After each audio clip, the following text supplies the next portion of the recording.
ছিল কি হযরতে আবু বকর সিদ্দিক। কি নাম? হযরতে আবু বকর সিদ্দিক। আবু বকর হুজুরের পায়ে সাপ কামড়েছিল, এই ঘটনাটা আপনারা শুনেছেন কিশোরের। আবু বকর হুজুরের পায়ে সাপ কামড়ালে আবু বকর হুজুরের সারা শরীরে সাপের বিষ, যে আমার আপনার নবী করেছিলেন কি নিজের জবান থেকে লালা মোবারক, থুতু মোবারক আমার আপনার নবী বার করে আবু বকর হুজুরের যে জায়গাটায় সাপ কামড়েছে ওই জায়গাটা আমার নবী লাগিয়ে দিলেন। লাগানোর সাথে সাথে আবু বকর হুজুরের সারা শরীরে সাপের বিষ আল্লাহ পানি করে দিয়েছিলেন। জোরে হবে না?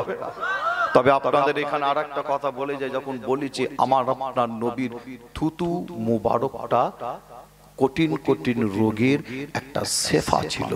জোরে বলবেন না? শেফা মানে আপনারা বুঝতে পারছেন, কঠিন কঠিন রোগের একটা ওষুধ, যাকে বলা হয় কঠিন কঠিন বেমার রোগের একটা ওষুধ। আল্লাহ আমার আপনার নবীর থুতু মুবারকটাকে একটা শেফা করেছিলেন। আরেকবার জোরে বলুন, আরো জোরে হবে না? যে কোন ব্যক্তি যদি বলে আমার আপনার নবীর জবান থেকে মুখ থেকে দুর্গন্ধ বার হয়, আপনারা মানবেন? মানবেন আপনারা? যে আমার আপনার নবীর জবান থেকে মুখ থেকে, বর্তমান কিছু আপনার বক্তা আছে সোশ্যাল মিডিয়ায়, নিশ্চয়ই আপনারা দেখেছেন কিনা জানি না, যে আমার আপনার নবীর জবান থেকে মুখ থেকে নাকি দুর্গন্ধ বার হতো। তারা বলছে, জোরে হবে না? নাউজুবিল্লাহ। আমার আপনার নবীর জবান থেকে মুখ থেকে দুর্গন্ধ নাই। হাদিস শরীফ সাক্ষী দিচ্ছে কি জানেন? আমার আপনার নবী যখন থুতু মুবারক যখন ফেলতেন, অনেক সময় লক্ষ্য করে দেখবেন আমরা অনেক সময় থুতু ফেলি। কি ফেলি না? ফেলি তো নাকি? রাস্তাঘাটে চলাফেরা করতে গিয়ে থুতু ফেলি। আমার আপনার নবী যখন থুতু মুবারক যখন ফেলতেন, সাহাবা হুজুররা এই সময় করতেন কি জানেন? আমার আপনার নবীর সামনে হাতটা পেতে দিয়ে বলতেন, ইয়া রাসূলুল্লাহ, ইয়া হাবিবাল্লাহ, হুজুর আপনি আমার হাতে হুজুর থুতুটা ফেলেন। আবার আরেকজন সাহাবা হুজুর হাত পেতে দিয়ে বলতেন, হুজুর আপনি আমার হাতে ফেলেন। আরেকজন বলতেন, হুজুর আমার হাতে ফেলেন। আল্লাহ রাসূলের থুতু মুবারকটা, যে আমার নবী থুতু, শুধু থুতু বলা মানে বেয়াদবি। আমি মনে করি থুতু মুবারক, কি থুতু মুবারক, আমার আপনার নবীর হাত মুবারক, নবীর পা মুবারক, আমার আপনার নবীর চোখ মুবারক। মুবারক মনে রাখবেন, আদব রেখে একটু কথা বলতে হয় নবীর ব্যাপার, যেখানে ঠিক না ভুল, যে নবীর শানে যদি বেয়াদবি হয়ে যায়, মনে রাখবেন নামাজ পড়ে পড়ে যদি কপাল ফাটিয়ে 5টা টুকরো যদি করে ফেলি, ওই নামাজ আপনাকে বাঁচাতে, আমাকে বাঁচাতে পারবে না। যে নামাজ অবশ্যই পড়তে হবে। আমি বলি নামাজ জান্নাতের চাবিকাঠি। আর নামাজের মধ্যে আল্লাহ এত নিয়ামত রেখেছে, আপনি খোদাকে সেজদা দেন, মসজিদে গিয়ে নামাজ পড়েন, দেখবেন আল্লাহ আপনাকে দুনিয়া আখিরাতে কোনো জায়গায় কমতি রাখবে না। জোরে হবে না? জোরে হবে না? নামাজের মধ্যে আল্লাহ অনেক মজা রেখেছে, কিন্তু মনে রাখবেন নবীর শানে বেয়াদবি করে যদি নামাজ পড়েন, তাহলে ওই নামাজ আপনাকে আমাকে বাঁচাতে পারবে? নবী না হতা তো कुछ भी नहीं होता, ना जमीन होता, ना आसमान होता, ना चांद होता, ना सूरज होता, ना काबा होता, ना नमाज होता। मेरे खुदा ने मेरे नबी के लिए सारा जहान को बनाया। जोरे बोलो, जोरे হবে না? মুসলমানের ঘরে ছেলে মেয়েরা, পাড়া তরুণেরা, আয়ামা নওজওয়ান যুবকেরা, পর্দার অন্তরালে মা বোনেরা, এ আমার নবীর উম্মত উম্মতিরা, তাই আপনাদের জানিয়ে দিয়ে যায়, হাদিস শরীফের মধ্যে পাওয়া যায়, আমার আপনার নবী যখন থুতু মুবারকটা ফেলতেন, সাহাবা হুজুররা কত কি জানেন? আল্লাহর নবীর থুতু মুবারকটা হাতে করে নিয়ে সাহাবা হুজুর গণেরা ওই থুতু মুবারকটা নিজেদের মুখের মধ্যে মাখতো। হাদিস শরীফের মধ্যে পাওয়া যায়, এই থুতু মুবারকটা মাখার পরে কি দেখতে পাওয়া যেত? আল্লাহর নবীর থুতু মুবারকটা সাহাবা হুজুররা মুখের মধ্যে মাখার পরে দেখতে পাওয়া যেত, ওই সাহাবা হুজুরের মুখ থেকে বেশ কিছুদিন খুশবু পাওয়া যেত। আরো জোরে বলুন সুবহানাল্লাহ। এ নবী প্রেমিকেরা, আয় আমার নওজওয়ান যুবকেরা, তাই আপনাদের জানিয়ে দিয়ে যায় একটা যুদ্ধের ময়দানের নাম মনে পড়ে যায়। ওই যুদ্ধের ময়দানের নাম ছিল কি জানেন? খাইবারের যুদ্ধের ময়দান। এ যুবকেরা, ওই খাইবারের যুদ্ধের ময়দানে বড় বড় দুর্গ ছিল, বড় বড় দুর্গ ছিল। ওই দুর্গগুলো কাফেরদের দখলে ছিল। এ নবী প্রেমিকেরা, কাফেররা ওই দুর্গগুলোকে দখল করে রেখে দিয়েছে। আল্লাহ নবী একদিন ঘোষণা দিয়েছিল, আমার আপনার নবী বলেছিলেন খাইবারের যুদ্ধ হবে, খাইবারের যুদ্ধ হবে। আল্লাহ নবী যখন এই ঘোষণা দিয়েছিল, আমার আপনার নবীর পাশে একটা নাই দুটো নাই 1400 সাহাবা হুজুর আল্লাহর নবীর পাশে এসে দাঁড়িয়েছিল। এ নবী প্রেমিকেরা, সাহাবা হুজুর গণেরা, একটা নাই দুটো নাই, আমার নবী যখন বলেছিল খাইবারের যুদ্ধ হবে, 1400 সাহাবা হুজুর আমার নবীর পাশে এসে দাঁড়িয়েছিল। আল্লাহ নবী 1400 সাহাবা হুজুর গণদের নিয়ে আমার আপনার নবী খাইবারের জমিনে গিয়ে হাজির হয়েছিল। যুদ্ধের ময়দানে আমার নবীকে হাজির হয়েছিল। ওই যুদ্ধের ময়দানে গিয়ে আমার আপনার নবী যুদ্ধ শুরু করার আগে আল্লাহ নবী কিছু বক্তব্য দিয়েছিল। আমার নবী কিছু কথা বলতে লাগে। এ যুবকেরা, যুদ্ধ শুরু করার আগে আমার নবী যখন 1400 সাহাবা হুজুরকে কিছু কথা বললেন, আল্লাহ নবী কিছু বক্তব্য দিলেন। এই বক্তব্য দেওয়ার পরে দেখতে পাওয়া যায় খাইবারের জমিনে একটা একটা করে দুর্গ সাহাবা হুজুররা দখল করে নিতে লাগে। একটা একটা করে দুর্গ সাহাবা হুজুর গণেরা কাফেরদের কাছ থেকে দখল করে নিতে লাগে। এ নবী প্রেমিকেরা, ওই খাইবারের জমিনে একটা বিশাল বড় দুর্গ ছিল। ওই বিশাল বড় দুর্গটা 1400 সাহাবা হুজুর মিলে দখল করতে পারে না। আমার আপনার নবী ওই সময়, আল্লাহ নবী ওই সময় ঘোষণা দিয়ে বলেছিল 1400 সাহাবা হুজুরকে আমার আপনার নবী বলেছিল আগামীকাল ফজরের নামাজের পরে আমি রাসূলুল্লাহ তোমাদের মধ্যে একজনের হাতে ইসলামের ঝান্ডা, তোমাদের মধ্যে একজনের হাতে কোরআনের ঝান্ডা, তোমাদের মধ্যে একজনের হাতে শরীয়তের ঝান্ডা আমি রাসূলুল্লাহ তুলে দেব। তার দ্বারা আমার আল্লাহ অত বড় দুর্গটাকে কামিয়াবি করে দেবে। জোরে হবে না সুবহানাল্লাহ? একটা বিশাল বড় দুর্গ কতজন সাহাবা হুজুর দখল করতে পারছে না? কাফেররা দখল করে রেখেছে একটা বিশাল বড় দুর্গ। সব দুর্গ দখল করেছে, একটা বিশাল বড় দুর্গ কতজন সাহাবা হুজুর? 1400 সাহাবা হুজুর। চিন্তা করেন, একটা দুটো নাই, 1400 সাহাবা হুজুর দখল করতে পারছে না। আমার আপনার নবী ওই সময় বলেছিলেন তোমাদের মধ্যে একজনের হাতে আগামীকাল ফজরের নামাজের পরে আমি একজনের হাতে ঝান্ডা তোমাদের মধ্যে তুলে দেব, আর আমার আল্লাহ তার দ্বারাই অত বড় দুর্গটাকে কামিয়াবি করে দেবে। যেটা হবে না?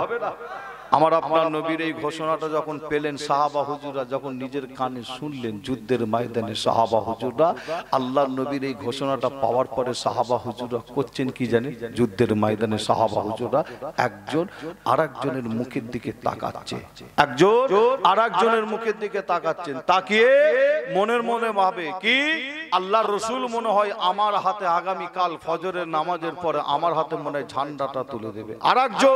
আরেকজনের মুখের দিকে তাকিয়ে মনে মনে ভাবে কি আল্লাহর নবী আমার হাতে মনে হয় ঝান্ডাটা তুলে দেবে। আরেকজন ভাবে আমার হাতে মনে হয় ঝান্ডাটা তুলে দেবে। যে একজন আরেকজনের মুখের দিকে এইভাবে তাকিয়ে তাকিয়ে ভাবে আল্লাহর নবী আমার হাতে ঝান্ডাটা মনে হয় তুলে দেবে, কিন্তু হাদিস শরীফের মধ্যে পাওয়া যাচ্ছে পরের দিন ফজরের নামাজের পরে সাহাবা হুজুরা যুদ্ধের ময়দানে এসে হাজির। আমার আপনার নবী তিনিও এলেন। আল্লাহ নবী যুদ্ধের ময়দানে এসে সাহাবা হুজুরদের মুখের দিকে তাকিয়ে তাকিয়ে আমার নবী দেখছেন কি যে কোন কোন সাহাবা এসেছে আর কারা কারা আসে রে। আমার আপনার নবী প্রত্যেকের মুখের দিকে তাকিয়ে তাকিয়ে দেখার পরে আমার আপনার নবী বলে উঠলেন কি, আল্লাহ রসুল যুদ্ধের ময়দানে বলে উঠলেন সাহাবা হুজুরদের উদ্দেশ্য করে আমার রসুল বলছেন যে হযরতে আলী কোথা, হযরতে আলী কোথা, আলীকে দেখতে পাচ্ছি না কেন? 1400 সাহাবা হুজুরদের মধ্যে একজনকে দেখতে পাওয়া যাচ্ছে না, যিনার নাম হলো কি হযরতে আলী হুজুর। তিনি কিন্তু আগের দিনে যুদ্ধের ময়দানে ছিলেন, কিন্তু পরের দিনে ফজরের নামাজের পরে তিনি কিন্তু যুদ্ধের ময়দানে আসেন। আমার আপনার নবী প্রত্যেকের মুখের দিকে তাকিয়ে তাকিয়ে দেখার পরে বলল, বাবা হযরতে আলী কোথা, আলীকে দেখতে পাচ্ছি না কেন? সাহাবা হুজুর এই সময় আমার আপনার নবীকে বলছেন, ইয়া রাসূলুল্লাহ, ইয়া হাবিবাল্লাহ হুজুর, হযরতে আলী আজকে যুদ্ধের ময়দানে আসেনি, তার একটা কারণ। কি কারণ? হযরতে আলী হুজুরের চোখে প্রচন্ড ব্যথা। হযরত আলী হুজুরের চোখে প্রচন্ড ব্যথা। এই ব্যথা হওয়ার কারণে তিনি আজকে যুদ্ধের ময়দানে তিনি আসেন। তিনি খিমার মধ্যে শুয়ে আছে, তাবুর মধ্যে শুয়ে আছে। যুদ্ধের ময়দানে তাবু খাটানো হতো, খিমা খাটানো হতো। সাহাবা হুজুররা বলছেন, হুজুর হযরত আলী হুজুরের চোখে প্রচন্ড ব্যথা, তিনি তাবুর মধ্যে খিমার মধ্যে শুয়ে আছে। আমার আপনার নবী ওই সময় করলেন কি জানে? সাহাবা হুজুরদের মধ্যে বললেন, যাও হযরত আলীকে ডেকে নিয়ে আসো। আমার আপনার নবীর অর্ডার। সাহাবা হুজুরদের মধ্যে কিছু সাহাবা হুজুর হযরত আলী হুজুরকে ডাকতে গেলেন। হযরত আলী হুজুরকে গিয়ে সালাম দিলেন। সালাম দিয়ে বললেন, হুজুর আল্লাহর রাসূল আপনাকে ডেকেছে যুদ্ধের ময়দানে। হযরত আলী হুজুর শোনার সাথে সাথে তিনি খিমা থেকে বার হয়ে, তাবু থেকে বার হয়ে যুদ্ধের ময়দানে এসে আমার আপনার নবীকে সালাম দিলেন। আল্লাহর রাসূল সালামের জবাব দিলেন। আমার আপনার নবী জিজ্ঞাসা করছে, বাবা আলী আজকে তুমি যুদ্ধের ময়দানে কেন এসোনি? আমার নবী আবার জিজ্ঞাসা করছে, কি ব্যাপার? হযরত আলী বলছেন, হুজুর আমার চোখে প্রচন্ড ব্যথা, এই ব্যথার কারণে আজকে আমি ময়দানে আসতে পারিনি। আমার আপনার নবী শোনার সাথে সাথে করছেন কি জানেন? হাদিস শরীফের মধ্যে পাওয়া যাচ্ছে, যখনই আলী হুজুর এই কথাটা বললেন, আমার আপনার নবী ওই যুদ্ধের ময়দানে দাঁড়িয়ে আমার আপনার নবী নিজের জবান থেকে, মুখ থেকে আল্লাহ রাসূল থুতু মুবারক বার করলেন। যে আমার আপনার নবী ওই থুতু মুবারকটা বার করে হযরতে আলী হুজুরের চোখে আমার নবী লাগিয়ে দিলেন। লাগানোর সাথে সাথে হাদিস শরীফ সাক্ষী দেয়, হযরতে আলী হুজুরের চোখের ব্যথাটা সঙ্গে সঙ্গে ভালো হয়ে গেছিল। জোরে হবে না? হযরতে আলী হুজুরের চোখে আমার নবী কি লাগালেন? কি লাগালেন? থুতু মুবারক। যে মনে রাখবেন, আমার আপনার নবীর থুতু মুবারকটা ছিল কি একটা শেফা। কি ছিল? কঠিন কঠিন রোগের কিন্তু শেফা ছিল। যে হযরতে আবু বকর হুজুরের পায়ে সাপ কামড়েছিল, সেখানে লাগালো সাপের বিষ পানি, তাই তো নাকি? যে আর হযরতে আলী হুজুরের চোখে ব্যথা, চোখে লাগালেন, লাগানোর সাথে সাথে হযরতে আলী হুজুরের চোখের ব্যথা ভালো। জোরে হবে না? আর জোরে হবে না? আমার নবীর জবান থেকে, মুখ থেকে দুর্গন্ধ নাই। আল্লাহ রাসূলের জবান থেকে, মুখ থেকে খুশবু পাওয়া যেত। জোরে বলবেন না? আর জোরে হবে না? মুসলমানের ঘরে ছেলে মেয়েরা, বাড়া তরুণেরা, আয়ামান জওয়ান যুবকেরা, পর্দার অন্তরালে মা বোনেরা, এ আমার নবীর উম্মত উম্মতিরা, তাই আপনাদের জানিয়ে দিয়ে যায়, ওই যুদ্ধের ময়দানে হযরতে আলী হুজুরের চোখের ব্যথাটা যখন ভালো হয়ে যায়, আমার আপনার নবী ওই সময় ইসলামের ঝান্ডা, কোরআনের ঝান্ডা, দ্বীনের ঝান্ডা, শরিয়াতের ঝান্ডা আমার নবী বলেছিল, একজনের হাতে আমি নবী তুলে দেব, তার দ্বারাই আল্লাহ অত বড় দুর্গটাকে আল্লাহ কামিয়াবি করে দেবে। এ নবী প্রেমিকেরা, হযরতে আলী হুজুরের চোখের ব্যথা ভালো। আমার নবী ওই সময় করেছিল কি জানেন? ইসলামের ঝান্ডা, কোরআনের ঝান্ডা, দ্বীনের ঝান্ডা, শরিয়াতের ঝান্ডাটা আমার আপনার নবী হযরতে আলী হুজুরের হাতে তুলে দিয়েছিল। এ যুবকেরা, 1400 সাহাবা হুজুরের মধ্যে এই 1400 সাহাবা হুজুররা একটা দুর্গ দখল করতে পারে না। আমার নবী হযরতে আলী হুজুরের হাতে ইসলামের ঝান্ডা, কোরআনের ঝান্ডা তুলে দিয়েছিল। হযরতে আলী হুজুর ওই ঝান্ডা হাতে করে নিয়ে ওই বিশাল বড় দুর্গ দিকে দৌড়তে লাগে। হযরতে আলী হুজুর ছুটতে লাগে, হযরতে আলী হুজুর দৌড়তে লাগে। হযরতে আলী হুজুর এই দৌড়ে দৌড়ে ওই দুর্গর কাছে গিয়ে পৌঁছে গিয়েছিল। ওই দুর্গর ভেতরে বসে আছে কে? ইসলামের বড় বড় দুশমন, তারা দুর্গর ভেতরে বসে আছে। ওই দুর্গর ভেতরে কারা? বড় বড় কাপে ওই দুর্গর ভেতরে বসে আছে। বড় বড় পান্ডারা দুর্গর ভেতরে বসে আছে। তারা ভেতরে বসে বসে সব খবর তারা পায়, বাইরের পরিস্থিতি কি সব খবর তারা পায়, কিন্তু দুর্গর ভেতরে ঢুকতে দেওয়া হবে না। এ নবী প্রেমিকেরা, হাদিস শরীফের মধ্যে পাওয়া যায় হযরতে আলী হুজুর বিশাল বড় দুর্গর কাছে এক হাতে ঝান্ডা নিয়ে একাই চলে গিয়েছিল। ওই দুর্গর দরজার কাছে গিয়ে দেখে দুর্গ দরজাটা ভেতর থেকে লাগানো, ভেতর থেকে বোলাক ভেতর থেকে লাগিয়ে রাখা আছে, ভেতরে কাউকে ঢুকতে দেওয়া হবে না। এ নবী প্রেমিকেরা, হযরতে আলী হুজুর ওই সময় করেছিল কি জানেন? ওই দুর্গ চতুর্দিকে হযরতে আলী হুজুর ঘুরতে লাগে, দুর্গ চতুর্দিকে ঘুরতে লাগে, দুর্গর ভেতরে ঢোকার পজিশন খোঁজে, দুর্গর ভেতরে ঢোকার কোনো রাস্তা নাই। এ যুবকেরা, হযরতে আলী হুজুর আবার ওই ঝান্ডা হাতে করে নিয়ে দুর্গর বিশাল বড় দরজার কাছে এসে দাঁড়িয়ে যায়। আমার আপনার ঘরের দরজা মনে রাখবেন যে না, বিশাল বড় দরজা। হযরতে আলী হুজুর ওই বিশাল বড় দরজার সামনে এসে দাঁড়িয়ে হযরতে আলী হুজুর করেছিল ওই দুর্গ বিশাল বড় দরজাটা এক হাতে ধরেছিল।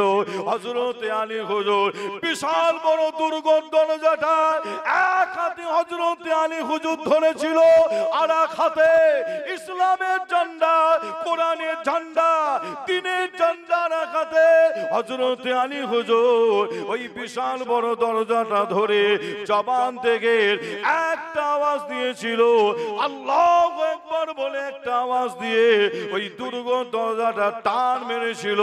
মারার সাথে সাথে ওই দরজাটা ভেঙে হযরতে আলী হুজুরের হাতে চলে আসে।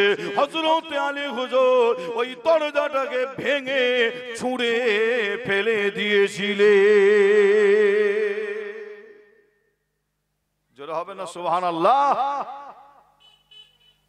দরজা মানে এত বড় দরজা। আপনাদের বলি, হাদিস শরীফের মধ্যে পাওয়া যাচ্ছে হযরতে আলী হুজুর এক হাতে যে দরজাটাকে ভেঙে ছুঁড়ে ফেলে দিয়েছিলেন, ওই দরজাটা পরে আবার 14 থেকে 15 জন সাহাবা হুজুর জমিনে পড়ে আছে ভেঙে, 14 থেকে 15 জন সাহাবা হুজুর খালি তুলে জাগানোর চেষ্টা করেছিল।